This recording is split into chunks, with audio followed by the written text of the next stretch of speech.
Se protéger contre l'offense. Dans la première épître de Paul aux Thessaloniciens, chapitre 5, verset 8, l'apôtre écrit ceci: « Mais nous qui sommes du jour, soyons sobres, ayant revêtu la cuirasse de la foi et de l'amour, ayant pour casque l'espérance du salut. Amen. » Ce verset doit nous interpeller car il compare la charité à une cuirasse, l'élément de l'armure d'un soldat.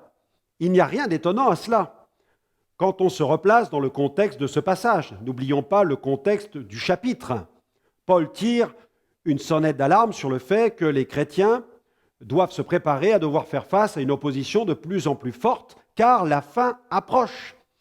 Jésus annonça d'ailleurs qu'à la fin des temps, il y aurait une pénurie d'amour croissante. L'amour se refroidira, c'est ce qu'a dit Jésus.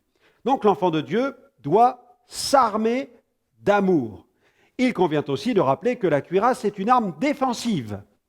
Il apparaît donc évident que l'enfant de Dieu devra de plus en plus, en certaines circonstances, faire preuve d'amour face à des situations qu'il devra affronter. Jésus a annoncé que dans les derniers temps, il y aurait de violentes vagues de persécution et d'offenses. Attention, car l'offense est une arme que Satan manie avec brio. Le chrétien doit donc veiller à bien protéger son cœur avec la cuirasse de la charité, afin de ne pas laisser l'amertume, la rancune, la vengeance venir l'assaillir.